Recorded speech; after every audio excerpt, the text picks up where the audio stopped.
Hey everybody, Elizabeth Nader back with you, the Nader Narrative and Jersey First TV. One of our pillars at Jersey First is community, and we love to highlight what people are doing in the community to help others. When we find these inspirational stories, we are excited to bring them to you, and tonight is no different. We have such an incredible story from just really somebody that's one of us, a dad in New Jersey who turned a tragedy and a challenge into something that will bless generations. And we are excited to bring you this story about a field of dreams in Tom's River. And I want to bring to the interview Christian Kane. Welcome to the program, Christian. Elizabeth, thanks for having me on. I appreciate it. Your story is amazing. And I know that some people have heard about this, but for those who haven't, we want them to know what you really did with the challenges in life and how you're using what your family has been through to bless others. And it's turned into such a big project, I'm sure bigger than you guys could have ever imagined, but it is truly a great story, Christian. So take us back to your family and specifically to Gavin, your son, when he was 19 months old. Tell us what happened with Gavin. Sure. I was a teacher for Tom's River North High School. And on July 12th, 2012, after dropping off the four older children to camp, I was waiting to make a left-hand turn into my school when a fully loaded beer truck ran into us. I was fine, but I do remember coming to, ending up on the opposite side of the road, dead silence. And when you have a 19-month-old boy behind you and you hear nothing, you know you're in trouble. Gavin suffered a traumatic brain injury, a right front temporal stroke, and basically went from a 19-month-old boy who was able to walk and talk to doctors telling us that he won't really amount to much of anything, that the nature of the injury was that serious. My wife, Mary, and I didn't really like that diagnosis, and we brought him home, and we started the process of getting him to get better. Fast forward it to even today. He's a fourth grader. He goes to a typical school, Silver Bay Elementary in Tom's River. He still does not walk or talk, but he walks with our assistants. He talks through a tablet. Elizabeth, he's basically Stephen Hawking. He's trapped in his body. He remembers who he was. He wants to have fun like every other person wants to have fun. And when we started to take him to playgrounds in our neighborhood, in Monmouth and Ocean County, the word inclusion basically is defined as a big red chair in the corner of a playground with rubber surfacing.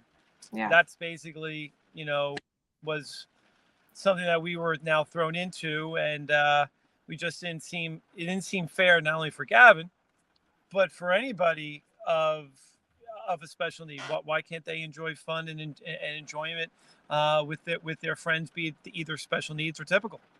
Yeah, well, this completely changed your life, obviously, in a moment's time, right? Life is precious, and there you went from a family with healthy children to a family who had a special needs child. And I believe your wife said on one of the videos, he's the same, and you kind of alluded to that. It's still Gavin. His body just doesn't work the way that it did and was supposed to, and he still wants to enjoy what he can enjoy. And you as a family, of course, want to be able to take him to do that. And so as you looked at what was around you, there really wasn't anything that allowed for him to be part of really the mainstream and part of the family and do the things that he wanted to do and the other kids wanted to do. So you come up with this idea, the Field of Dreams. Now, you talk about dreaming big. Did it start as big as it ended up in your mind? No, not at all.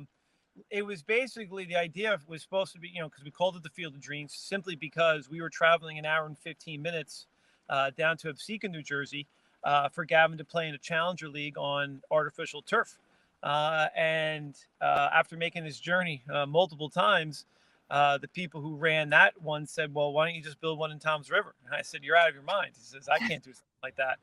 And they coerced me. They said, you have the ability to do it. And it was supposed to be simply a baseball field and, a bathroom area, $250,000. And that was about it. And we would have it done within a year or so.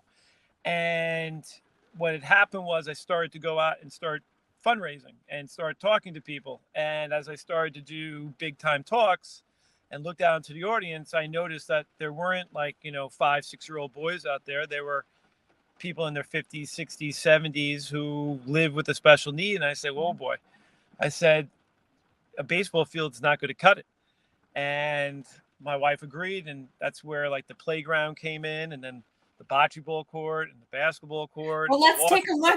Yeah, I mean, it keeps growing, and I believe the price tag too, which is important from the standpoint of the support that the community has given you. We're talking over $3 million now, right? Yeah, just about $3.5 million that, once again, we raised. We got a grant for $400,000 from the Governor Murphy, which was great.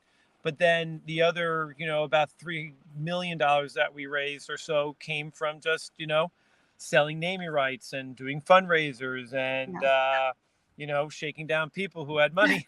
And businesses stepping up. Businesses stepping up, really, right? Yeah, a ton of them helping out, and a lot of construction companies willing to, I guess, basically, now learning more about the construction business, but giving us like a line of credit. So, it's been a real community. I mean, you're talking over 35 different naming rights, 4 or 5 different construction companies, everyone coming together to get this thing built and living and breathing. It's really just not. We want to make sure that this is unlike anything in the country, not only because of what's in it, but also what we offer.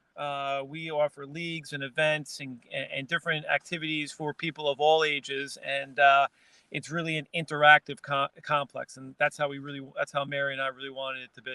And so as you look at this particular photo, it gives us an idea of all the different areas. Now, everything you designed purposefully to allow special needs to use it primarily. So we're talking from the playground, basketball court, the bocce ball, the field, the baseball field, mini golf course. I mean, it goes on. And all of this really mainstreams anyone with special needs, right? Yeah, I know it's great when now that we're open, you can have currently right now, I have 2 to 3 schools that come in and use it. And at the same time, 1 or 2 organizations that deal with those who are helping those who are 21 and over. And you'll have about anywhere from 175 to 250 people there on a daily basis, and you wouldn't even know it. Just because that's the reason why we built it this way, so wide open, able to be moving around. And if you're in a wheelchair or a powered chair or whatever your special need is, you have the ability to be who you are, and not be stared at, and to enjoy things that everyone else, Elizabeth, take for granted. You take it for granted.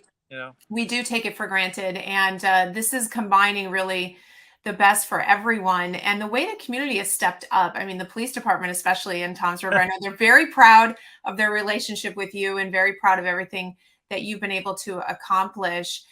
Let's show a quick fun video. It's just a short 2-minute video of a recent game between the police department and your team. You want to intro this for us?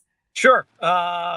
So we have an inspirational flag football team of young adults, ages between 11 and 22, and we started it last year. We had 9 players, and now we have up to 27 players. And our team actually plays other typical teams, high school North and high school East and high school South.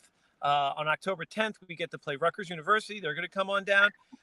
So we came up with a great idea that the police department, who they like to brag a lot about how great they are, we decided to play them and have Bill Spadia come down and really like watch over the cops and make sure they didn't step over the line. Yeah. And that's what we got. That's what this video is about our complex, but more importantly about how people of all levels can enjoy each other and have fun. Let's take a look at this. Look at the joy on everyone's face. It's amazing. Here we go.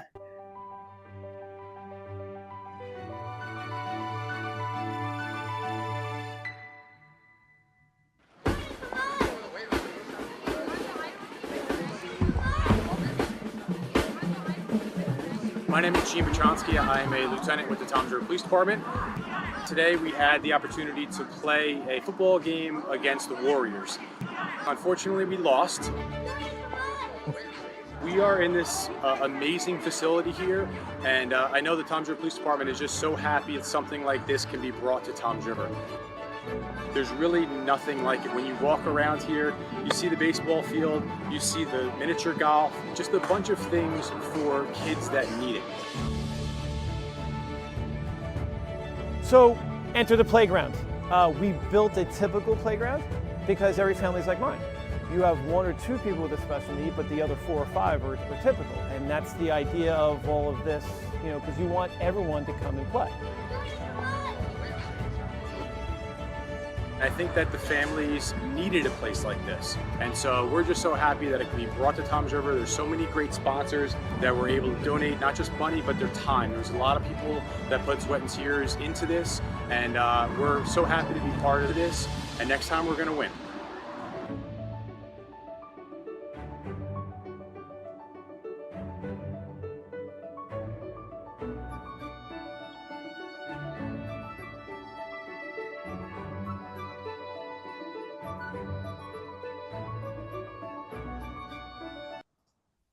I mean, it's amazing what you must just wake up in the morning and say, "Did I really pull this off? How did I put this together?" I mean, it truly is turning what has been tough on your family into something that blesses others. And I think that's ultimately, how we overcome the challenges that we have when we can think about others. And so I got to give it to your family. Like, you guys have really been servant leaders. What's next for this park? You still have to pay for a portion of it. Is that correct?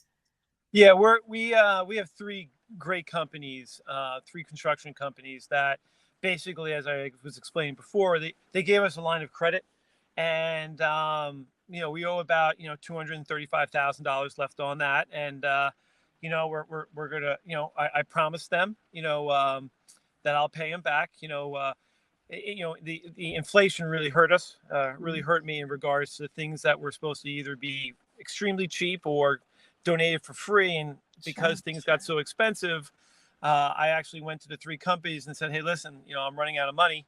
Do you want to stop, or do you want to keep going on?" And not all 3 of them said, "Listen, we trust you. We know how hard you work.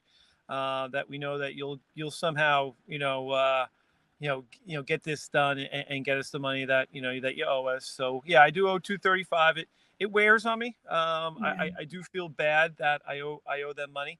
And it's just now this ongoing pursuit. You say, when I wake up in the morning, how great this feels. It does, but owing them this money also kind of just it's a little bit of a bad taste in your mouth, because you really would like to just help these guys out as much as they help us out.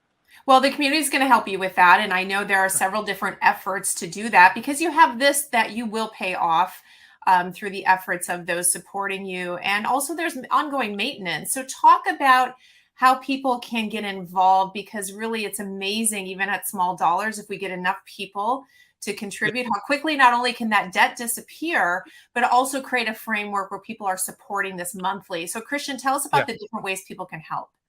Sure. When you go to our website, it's real simple, rwjbhfieldofdreams.com, and you go to donate now.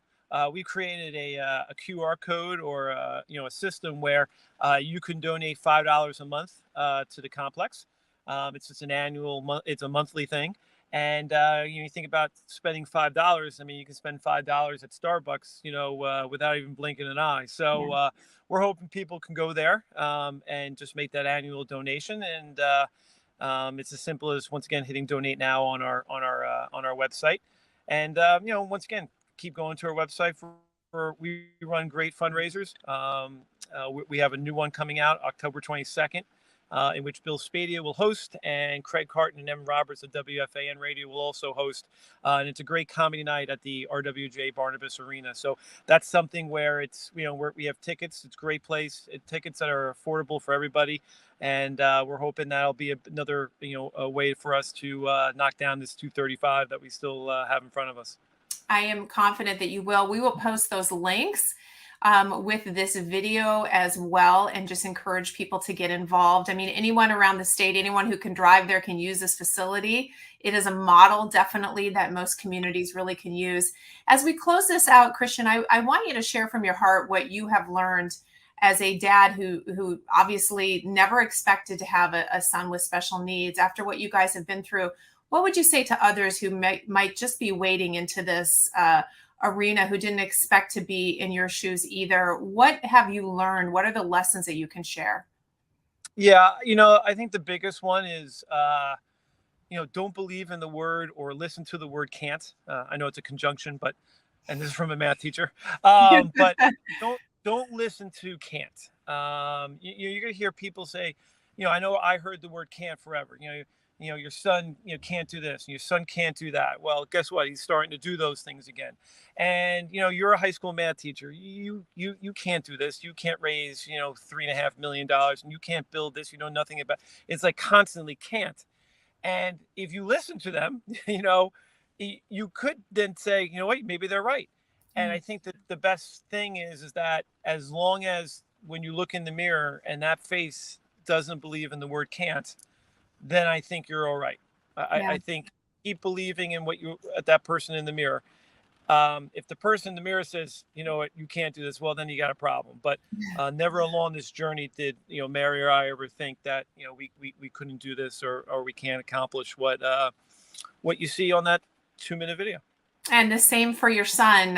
The brain is an amazing, amazing organ. Its ability to be neuroplasticity, I should use that word, neuroplasticity, and what can happen. And it'll be fun to see how Gavin continues to improve. I know you guys are very dedicated to that.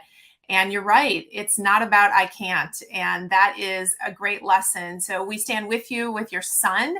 And also, we're not going to say you can't raise that $200,000+ because you're going to get that, Christian, and what you need going forward to keep this park maintained for all these kids and families who need it so desperately. Thank you on behalf of New Jersey, on behalf of Jersey First. We fully support what you're doing. We're so glad we found you. And let us know, keep us in the loop. Let us know what's going on. We'll have you back. I will. Thank you so much, Elizabeth. I really do appreciate the time. Absolutely. Thank you, Christian. And to my audience, guys, make sure you check out his website. We'll post the links. Please help out. $5 a month is not much. And this is something that makes a major impact in the community. We will see you guys all next week.